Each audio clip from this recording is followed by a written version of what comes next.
ಕುಮಾರಸ್ವಾಮಿ ಅವರೇ, ಅಬ್ದುಲ್ ನಜೀಮ್ ಅವರೇ, ಮಂಜುಳಾ ಅವರೇ, ರೂಪಾಲಿ ನಾಯ್ಕ ಅವರೇ,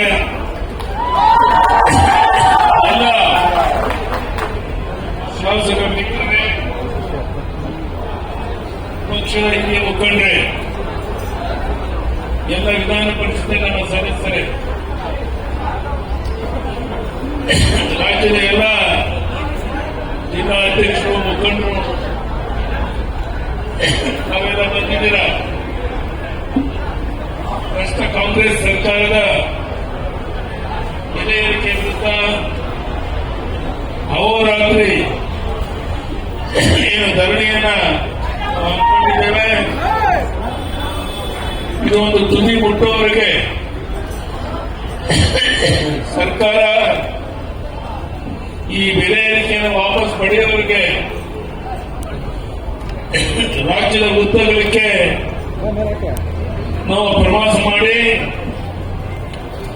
ಸರ್ಕಾರಕ್ಕೆ ಬಿಸಿ ಮುಟ್ಟಿಸುವಂತಹ ಕೆಲಸವನ್ನು ಮಾಡಬೇಕಾಗಿದೆ. ಜನಹಿತವನ್ನು ಸಂಪೂರ್ಣ ಮತ್ತು ಅಭಿವೃದ್ಧಿ ಕಾರ್ಯಗಳನ್ನು ಸ್ಥಗಿತಗೊಳಿಸಿ ನೀರಾವರಿ ಯೋಜನೆಗಳನ್ನು ಮಾಡದೇನೆ ಜನರ ಒಂದು ಆಕ್ರೋಶಕ್ಕೆ ಒಳಗಾಗಿರುವಂತಹ ಈ ಸರ್ಕಾರ ಅಧಿಕಾರದಲ್ಲಿ ಮುಂದುವರಿಯುವಂತ ಯಾವುದೇ ನೈತಿಕ ಹಕ್ಕಿಲ್ಲ. ರಾಜ್ಯದ ಉದ್ದಗಲಕ್ಕೆ ನಾವೆಲ್ಲ ಪ್ರವಾಸ ಮಾಡುವರಿದ್ದೇವೆ. ಈ ಸರ್ಕಾರ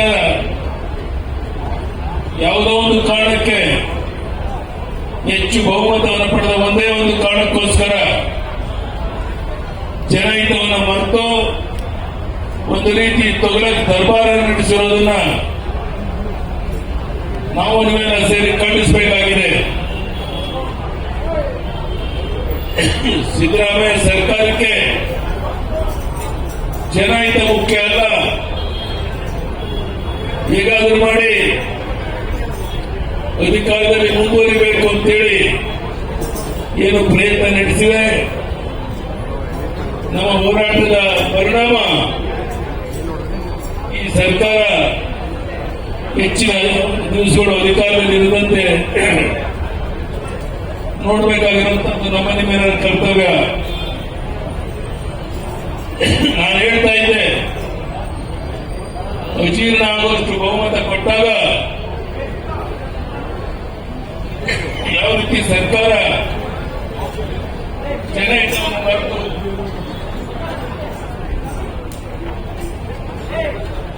ಅಭಿವೃದ್ಧಿ ಕಾರ್ಯಗಳನ್ನು ಮರೆತು ಈ ರೀತಿಯ ಒಂದು ಆಡಳಿತ ನಡೆಸುತ್ತೆ ಅನ್ನೋದನ್ನು ನಾನು ಆಗಲೇ ಹೇಳ್ತಾ ಇದ್ದೆ. ಇವತ್ತು ನಮ್ಮ ನಿರೀಕ್ಷೆ ಮೀರಿ ಇಷ್ಟು ದೊಡ್ಡ ಸಂಖ್ಯೆಯಲ್ಲಿ ನಮ್ಮ ತಾಯಿಯಂದರು, ನಮ್ಮ ಅಣ್ಣ ತಮ್ಮಂದರು, ಮಕ್ಕಳು ತಾವು ಸೇರಿದ್ದೀರಾ.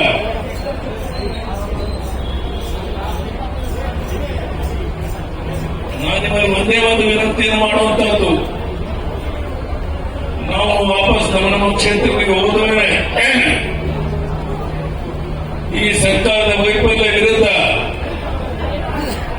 ಮನೆ ಮನೆಗೆ ಹೋಗಿ ಜಾಗೃತಿಯನ್ನು ಮೂಡಿಸುವಂತ ಕೆಲಸ ಮಾಡಿದಾಗ ಈ ಸರ್ಕಾರ ಸ್ವಲ್ಪವಾದ ಹಿಂದೆ ಸರಿ ಹೋಗುವಂತ ನನ್ನ ಭಾವನೆ. ಈ ನಿಟ್ಟಿನಲ್ಲಿ ನಾವು ನಿಮ್ಮೆಲ್ಲರೂ ಒಟ್ಟಾಗಿ ಹೋರಾಟ ಮಾಡಬೇಕಾಗಿದೆ. ದೇಶದ ಇತಿಹಾಸದಲ್ಲಿ ಇನ್ನೆಂದೂ ಇಲ್ಲದ ರೀತಿಯಲ್ಲಿ ಅಡುಗೆ ಎಣ್ಣೆಯನ್ನು 60% ಹೆಚ್ಚಳ ಮಾಡಿರುವಂತಹದ್ದು, ಪೆಟ್ರೋಲ್ ಡೀಸೆಲ್ ರಾಜ್ಯ ತೆರಿಗೆ ಹೆಚ್ಚಳ ಮಾಡಿರುವಂತಹದ್ದು, ಸ್ಮಾರ್ಟ್ ಮೀಟರ್ ಹಿಂದಿನ ರಾಜ್ಯಗಳಲ್ಲಿ 900 ರೂಪಾಯಿ ಇದ್ರೆ ಕರ್ನಾಟಕದಲ್ಲಿ 9,000 ಮಾಡಿರುವಂತಹದ್ದು, ಪೆಟ್ರೋಲ್ ರೇಟ್ ಜಾಸ್ತಿ ಮಾಡಿದ್ದಾರೆ. ಎಲ್ಲ ರೀತಿ ಸಾಮಾನ್ಯ ಬದುಕಕ್ಕಾಗದ ರೀತಿಯಲ್ಲಿ ಉಸಿರು ಕೊಟ್ಟುವಂತ ಒಂದು ಪರಿಸ್ಥಿತಿ ಇವತ್ತೇನು ಬಂದಿದೆ. ಇದರ ವಿರುದ್ಧ ನಾವು ನೀವೆಲ್ಲ ಒಟ್ಟಾಗಿ ಸೇರಿ ಹೋರಾಟ ಮಾಡಬೇಕಾಗಿದೆ. ಆ ದಿಕ್ಕಿನಲ್ಲಿ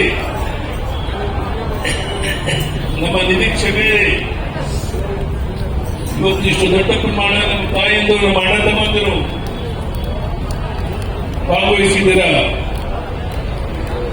ನಮ್ಮ ಮಾಧ್ಯಮದ ಸ್ನೇಹಿತರಿಗೆ ಒಂದೇ ಒಂದು ವಿನಂತಿ ಮಾಡುವಂತಹದ್ದು, ಈ ರೀತಿ ಸರ್ಕಾರದ ಖಜಾನೆಯನ್ನು ಲೂಟಿ ಮಾಡುವಂತ ಹಗಲು ದರೋಡೆ ಮಾಡ್ತಿರುವಂತ ಈ ಸರ್ಕಾರಕ್ಕೆ ಪಾಠವನ್ನು ಕಲಿಸಬೇಕು ಅಂತಿದ್ರೆ ಮಾಧ್ಯಮದ ಸಹಕಾರ ಬಹಳ ಮುಖ್ಯ. ಈ ನಿಟ್ಟಿನಲ್ಲಿ ನೀವೆಲ್ಲ ಸಹಕಾರವನ್ನು ಕೊಟ್ಟರೆ ಕೇವಲ ಇವತ್ತೊಂದಿನ ಹಗಲು ರಾತ್ರಿ ಧರಣಿಯಲ್ಲ, ರಾಜ್ಯದ ಉದ್ದಗಲಿಗೆ ಪ್ರವಾಸ ಮಾಡ್ತೇವೆ. ಅಭಿವೃದ್ಧಿ ಕಾರ್ಯಗಳ ಬಗ್ಗೆ ಏನು ಈ ಸರ್ಕಾರ ನಿರ್ಲಕ್ಷ್ಯ ಮಾಡಿ ಒಂದು ರೀತಿ ತೊಗರಿಗೆ ದರ್ಬಾರ್ ನಡೆಸ್ತಾ ಇದೆ, ಇದನ್ನ ಪ್ರತಿಭಟಿಸೋಕ್ಕೋಸ್ಕರ ಅಹೋರಾತ್ರಿ ಧರಣಿಯಲ್ಲಿ ಇವತ್ತು ಹಮ್ಮಿಕೊಂಡಿದ್ದೇವೆ. ಮತ್ತೊಮ್ಮೆ ನಿಮ್ಮಲ್ಲಿ ವಿನಂತಿ ಮಾಡ್ತೇನೆ, ಹೆಚ್ಚು ಮಾತಾಡಕ್ಕೆ ಹೋಗುವುದಿಲ್ಲ. ನಾವು ಹೋರಾಟದ ಮೂಲಕ ಈ ಸರ್ಕಾರಕ್ಕೆ ಪಾಠವನ್ನು ಕಲಿಸಬೇಕಾಗಿದೆ. ಈ ಸರ್ಕಾರದ ಉಸಿರು ಕೊಟ್ಟ ರೀತಿಯಲ್ಲಿ ಮೂಗಿಡಿದು ಜನ ಇದ್ದ ಕಡೆ ಗಮನ ಕೊಡೋದಿಲ್ಲ ಅಂದ್ರೆ ಅಧಿಕಾರ ಬಿಟ್ಟು ತೊಲಗು ಅಂತ ಹೇಳುವಂತ ಮಾತನ್ನ ನಾವು ಹೇಳಬೇಕಾಗಿದೆ. ಆ ನಿಟ್ಟಿನಲ್ಲಿ ನಿರೀಕ್ಷೆ ಇಷ್ಟು ದೊಡ್ಡ ಸಂಖ್ಯೆಯಲ್ಲಿ ನಮ್ಮ ತಾಯಿಯರು ಅಣ್ಣ ತಮ್ಮಂದಿರು ಮಾಧ್ಯಮದ ಸ್ನೇಹಿತರು ಬಂದಿದ್ದೀರಾ. ನಿಮ್ಮೆಲ್ಲರ ಸಹಕಾರದಿಂದ ಈ ಸರ್ಕಾರ ಈಗೇನೋ ಬೆಲೆ ಏರಿಕೆಯನ್ನು ಮಾಡಿದೆ. ಇಡೀ ದೇಶದಲ್ಲಿ ಎಲ್ಲೂ ಇಲ್ಲದ ರೀತಿಯಲ್ಲಿ ಪೆಟ್ರೋಲ್ ಡೀಸೆಲ್ ದರಗಳನ್ನು ಜಾಸ್ತಿ ಮಾಡಿದೆ. ಇದನ್ನು ವಾಪಸ್ ಪಡೆಯುವವರೆಗೆ ನಮ್ಮ ಹೋರಾಟ ನಿರಂತರವಾಗಿ ನಡೆಯುತ್ತೆ. ಇದಕ್ಕೆ ನಿಮ್ಮೆಲ್ಲರ ಸಹಕಾರ ಬೇಕು ಅಂತ ಹೇಳಿ ಕೇಳ್ತಾ ಮತ್ತೊಮ್ಮೆ ಹೆಚ್ಚು ದೊಡ್ಡ ಸಂಖ್ಯೆಯಲ್ಲಿ ನಮ್ಮ ಅಣ್ಣ ತಮ್ಮಂದಿರಿಗೆ, ತಾಯಿಯಂದರಿಗೆ, ಮಾಧ್ಯಮ ಸ್ನೇಹಿತರಿಗೆ ವಂದನೆ, ಅಭಿನಂದನೆ ಸಲ್ಲಿಸಿ ನಾನು ಮಾತನ್ನು ಮುಗಿಸ್ತೇನೆ. ಧನ್ಯವಾದಗಳು. ನಮಸ್ಕಾರ.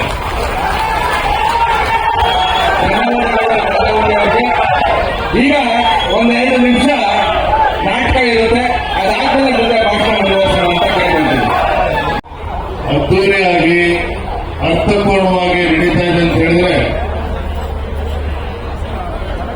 ನಮ್ಮೆಲ್ಲರೂ ಕೂಡ ಇಷ್ಟು ಒಳ್ಳೆ ವ್ಯವಸ್ಥೆನ ಮಾಡಿರ್ತಕ್ಕಂಥ ಬೆಂಗಳೂರು ಮಹಾನಗರದ ನಮ್ಮ ಅಧ್ಯಕ್ಷರುಗಳು ಹರೀಶ್ ಅವರು, ಸಪ್ತಗಿರಿ ಗೌಡರು, ರಾಮಮೂರ್ತಿ ಕೆಲಸ ಮಾಡಿದಾರಪ್ಪ, ರಾಮಮೂರ್ತಿ ಅವರು, ಅಶ್ವಥ್ ನಾರಾಯಣ ಅವರು, ನಮ್ಮ ಪ್ರಧಾನ ಕಾರ್ಯದರ್ಶಿ ಇರ್ತಕ್ಕಂಥ ನಂದೀಶ್ ರೆಡ್ಡಿ ಅವರು, ತಮ್ಮೇಶ್ ಗೌಡರು, ಎಲ್ಲ ನಮ್ಮ ಪಕ್ಷದ ಮುಖಂಡರು, ಬೆಂಗಳೂರು ಮಹಾನಗರದ ನಮ್ಮೆಲ್ಲ ಸುಬ್ಬಣ್ಣ ಅವರು, ಟ್ರೆಜರರ್ ಅವರೇನೆ, ಅವರು ಕೂಡ ಅಂದ್ರೆ ಎಲ್ಲರೂ ಕೂಡ ಯಾಕಂದ್ರೆ ಬೆಂಗಳೂರು ಮಹಾನಗರದಲ್ಲಿ ಇವತ್ತು ನಮ್ಮ ರಾಜ್ಯದ ಮೂಲೆ ಮೂಲೆಗಳಿಂದ ಬರ್ತಕ್ಕಂಥ ನಮ್ಮೆಲ್ಲ ಪಕ್ಷದ ಮುಖಂಡರು, ಕಾರ್ಯಕರ್ತರಿಗೆ ವ್ಯವಸ್ಥೆಗಳು ಚೆನ್ನಾಗಿರಬೇಕು, ಊಟದ ವ್ಯವಸ್ಥೆ ಜೊತೆಗೆ ಸಾಂಸ್ಕೃತಿಕ ಮತ್ತು ಕಲಾ ತಂಡವನ್ನು ಕೂಡ ಆಯೋಜನೆ ಮಾಡಿದ್ದಾರೆ. ಎಲ್ಲ ನಮ್ಗೆ ಯಾರಿಗೂ ಕೂಡ ಅಂದ್ರೆ ಎಲ್ಲರೂ ಕೂಡ ಯಶಸ್ವಿ ಭಾಗವಹಿಸಬೇಕು ಅಂತೇಳಿ ಎಲ್ಲಾ ರೀತಿಯ ವ್ಯವಸ್ಥೆ ಮಾಡಿದ್ದಾರೆ. ಈ ಸಂದರ್ಭದಲ್ಲಿ ಸಾಂಸ್ಕೃತಿಕ ಮತ್ತು ಕಲಾ ತಂಡ ರೂಪ ಅವ್ರಿಗೂ ಕೂಡ ಈ ಸಂದರ್ಭದಲ್ಲಿ ಅಭಿನಂದನೆ ಸಲ್ಲಿಸುತ್ತೇನೆ. ನಮ್ಮ ಪ್ರಕಾಶ್ ಅವರು ಸಹ ಇದನ್ನು ಜೋಡಿಸಿಕೊಂಡಿದ್ದಾರೆ, ಅವರು ಕೂಡ ಈ ಸಂದರ್ಭ ಅಭಿನಂದನೆ ಸಲ್ಲಿಸ್ತೇನೆ. ಬರವಣಿಗೆ ಅವ್ರ ಜೊತೆ ಚೆನ್ನಾಗಿ ಹಿಡ್ಕೋಬೇಕಾಗಲ್ಲ ಅಶ್ವಥ್ ನಾರಾಯಣ್ ನಾವು. ಹಾಗಾಗಿ ಇವತ್ತೆಲ್ಲ ವ್ಯವಸ್ಥೆ ಮಾಡಿರ್ತಕ್ಕಂಥ ಎಲ್ಲ ನಮ್ಮ ಬೆಂಗಳೂರು ಮಹಾನಗರದ ಎಲ್ಲ ನಮ್ಮ ಪಕ್ಷದ ಹಿರಿಯ ಮುಖಂಡರು, ಕಾರ್ಯಕರ್ತರಿಗೆ, ವೇದಿಕೆ ಇರ್ತಕ್ಕಂಥ ಎಲ್ಲ ನಮ್ಮ ಶಾಸಕರು, ವಿಧಾನ ಪರಿಷತ್ ಸದಸ್ಯರು, ಎಲ್ಲ ಪಕ್ಷದ ಹಿರಿಯ ಮುಖಂಡರು, ತಾಯಂದಿರ ಪರವಾಗಿ ಅವರಿಗೆ ಮತ್ತೊಮ್ಮೆ ಅಭಿನಂದನೆಯನ್ನು ಸಲ್ಲಿಸ್ತಾ ಇದ್ದೇನೆ. ಇವತ್ತಿನ ಈ ನಮ್ಮ ಹೋರಾಟಕ್ಕೆ ನಮ್ಮ ವಿಧಾನ ಪರಿಷತ್ ಸದಸ್ಯರಿರ್ತಕ್ಕಂಥ ನಮ್ಮ ಧನಂಜಯ ಸರ್ಜಿ ಅವರು ಬಂದಿದ್ದಾರೆ. ಅದೇ ರೀತಿ ನಮ್ಮ ಮಾಜಿ ಶಾಸಕರಾಗಿರ್ತಕ್ಕಂಥ ಸೋಮಶೇಖರ್ ರೆಡ್ಡಿ ಅವರು ಕೂಡ ಬಂದಿದ್ದಾರೆ. ಸಾಮಾಜಿಕ ಜಾಲತಾಣ ನಮ್ಮ ಪ್ರಶಾಂತ್ ಅವರು ಕೂಡ, ಅದೇ ರೀತಿ ಮಾಧ್ಯಮ ಪ್ರಶಾಂತ್ ಅವರು ಮತ್ತು ನಮ್ಮ ಕರ್ನಾಟಕ ಅವರು ಕೂಡ ಬಹಳ ತೊಡಗಿಸ್ಕೊಂಡಿದ್ದಾರೆ. ಅವರು ಕೂಡ ಅಭಿನಂದಿಸ್ತೇನೆ. ಬಸವರಾಜ್ ಮತ್ತಿಮಾಡ್ ಅವರು ಬಂದಿದ್ದಾರೆ. ನಮ್ಮ ಮಾಜಿ ಶಾಸಕರು ವೆಂಕಟ ಮುನಿಯಪ್ಪ ಅವರು ಕೂಡ ಇದ್ದಾರೆ. ಅನೇಕ ನಮ್ಮ ಶಾಸಕರು, ಮಾಜಿ ಶಾಸಕರು ಎಲ್ಲ ನಮ್ಮ ಕೊಡಗಿನ ಮಾಜಿ ಶಾಸಕರು, ಮಾಜಿ ಸ್ಪೀಕರ್ ಅವರು ಗೋಪಾಯ್ ಅವರು ಕೂಡ ಬಂದಿದ್ದಾರೆ. ಮಾಜಿ ವಿಧಾನ ಪರಿಷತ್ ಸದಸ್ಯರು ನಾರಾಯಣ ಸ್ವಾಮಿ ಅವರಿದ್ದಾರೆ. ನಮ್ಮ ಜೀವರಾಜಣ್ಣ ಅವರಿದ್ದಾರೆ. ಎಲ್ಲ ಅನೇಕ ಮುಖಂಡರು, ರೇಣುಕಾಚಾರ್ಯ ಅವರಿದ್ದಾರೆ. ಎಲ್ಲ ನಮ್ಮ ಪಕ್ಷದ ಎಲ್ಲರೂ ಕೂಡ ಮುಖಂಡರು, ಎಲ್ಲರೂ ಕೂಡ ಬಂದಿದ್ದಾರೆ. ಕೆಲವು ಹೆಸರು ಹೇಳಿಲ್ಲ ಅಂತ ಅನ್ಯತಾ ಭಾವಿಸಬೇಡಿ. ಎಲ್ಲರೂ ಕೂಡ ಈ ಹೋರಾಟದ ಯಶಸ್ಸಿಗೆ ಕಾರಣೀಭೂತರಾಗಿದ್ದಾರೆ. ಮತ್ತೊಮ್ಮೆ ತಮ್ಮೆಲ್ಲರೂ ಕೂಡ ಸ್ವಾಗತವನ್ನ ನಮ್ಮ ಮಾಜಿ ಶಾಸಕ ನಾಗೇಂದ್ರ ಅವರಿದ್ದಾರೆ. ಅವ್ರನ್ನೂ ಕೂಡ ಸಂದರ್ಭ ಸ್ವಾಗತ ಕೋರ್ತಾ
ಬಿಎಂಟಿಸಿ ಬಸ್ ರೈಲ್ವೆ ಗೇಟ್ ದಾಟುವ ಸಂದರ್ಭದಲ್ಲಿ ಕೆಟ್ಟು ನಿಂತು ರೈಲಿಗೆ ಕೆಂಪು ಬಾವುಟವನ್ನು ತೋರಿಸುವ ಮೂಲಕವಾಗಿ ರೈಲನ್ನು ನಿಲ್ಲಿಸಬೇಕಾದಂತದ್ದಾಗಿದೆ.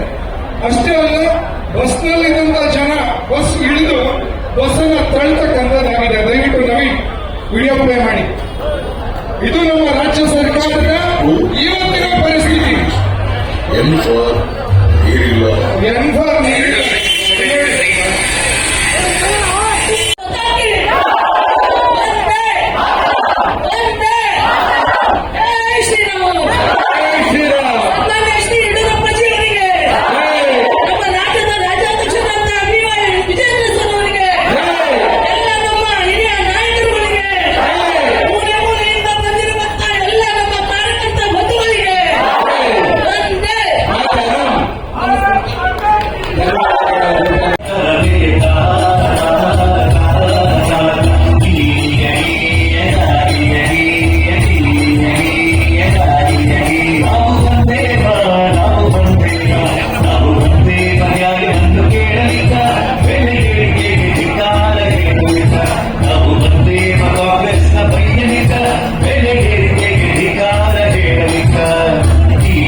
ವೀರಶೈವ ಲಿಂಗಾಯತರಿಗೆ ಅಭಿವೃದ್ಧಿ ನಿಗಮ ಮಾಡಿರ್ತಕ್ಕಂಥವ್ರು ಯಡಿಯೂರಪ್ಪಜಿಯವರು. ಇವತ್ತು ನಾವೆಲ್ಲ ನೋಡ್ತಾ ಇದ್ದೀರಿ, ಒಂದು ಕಮ್ಯುನಿಟಿಗೆ ಗುತ್ತಿಗೆಯಲ್ಲಿ 4% ರಿಸರ್ವೇಶನ್ ಕೊಟ್ಟಿರ್ತಕ್ಕಂಥದ್ದು. ನಮ್ಮ ದೇವಸ್ಥಾನಗಳಲ್ಲಿ ಉಂಡೆ ಇಕ್ಕಿ ಅದರಲ್ಲಿ ಬರತಕ್ಕಂಥ ಹಣವನ್ನು ಮಸೀದಿಗಳಲ್ಲಿರ್ತಕ್ಕಂಥ ಮೌಲಗಳ ಯಾರು ಚೇಲಗಳಿದ್ದಾರೆ ಅವರಿಗೆ ಸಂಬಳವನ್ನ ರೈಸ್ ಮಾಡಿರ್ತಕ್ಕಂಥದ್ದು. ಯಾಕೆ ಸಿದ್ದರಾಮಯ್ಯನವರೇ, ನಿಮ್ಗೆ ನಾಚಿಕೆ ಆಗಲ್ವಾ? ನಿಮ್ಗೆ ಒಂದು ಕಮ್ಯುನಿಟಿ ಮಾತ್ರ ನಿಮ್ಗೆ ಓಟ್ ಹಾಕಿದ್ರ, ಇನ್ಯಾವ ಕಮ್ಯುನಿಟಿಯನ್ನು ಕರ್ನಾಟಕ ರಾಜ್ಯದಲ್ಲಿ ಓಟ್ ಹಾಕಿಲ್ವಾ? ನಮ್ಮ ಪೂಜಾರಿಗೆ ಏನ್ ತಪ್ಪು ಮಾಡಿದ್ರು, ನಮ್ಮ ಬಹುಸಂಖ್ಯಾತರು ಎಲ್ಲ ಕಮ್ಯುನಿಟಿಯವರು ಏನ್ ತಪ್ಪು ಮಾಡಿದ್ರು? ಅದಕ್ಕೋಸ್ಕರ ನಾವೆಲ್ಲ ಎಚ್ಚೆತ್ಕೋಬೇಕು. ಮೀಟರ್ ಹಾಕ್ತಕ್ಕಂಥದ್ದು, ಮೀಟ್ರಿಗೆ 940 ರೂಪಾಯಿ ಇದೆ. ಮುಂದೆ ಅದನ್ನ 4,998 ರೂಪಾಯಿ ಕೊಟ್ಟು ನಾವು ನೀವು ಹಾಕಿಸ್ಕೋಬೇಕು. ಸರ್ಕಾರವೇ ಹೇಳಿದೆ 2,435 ರೂಪಾಯಿ ಬೆಲೆ. ಆದ್ರೆ ಇವರು 5,000 ರೂಪಾಯಿಗೆ, ಅಂದ್ರೆ 2 ರೂಪಾಯಿ ಕಮ್ಮಿ ವಾಟರ್ ರೇಟ್ ಇಟ್ಟಿದ್ದಾರೆ. ಈ ವಾಟರ್ ಕಂಪ್ನಿಯವರು ಶೂ ಕಂಪ್ನಿಯವರು ಇಡೋದಲ್ಲ, 499 ರೂಪಾಯಿ ಅಂತ. ಹಾಗೆ 4,998 ರೂಪಾಯಿ ಒಂದು ಮೀಟರ್ ಇಂದಿನ ದಿನಗಳನ್ನು ಹಾಕಿಸಬೇಕು. ಇದರಲ್ಲಿ ಎಷ್ಟು ಬೂಟಿ ಹೊಡಿತಿದ್ದಾರೆ. ಇನ್ನೊಂದು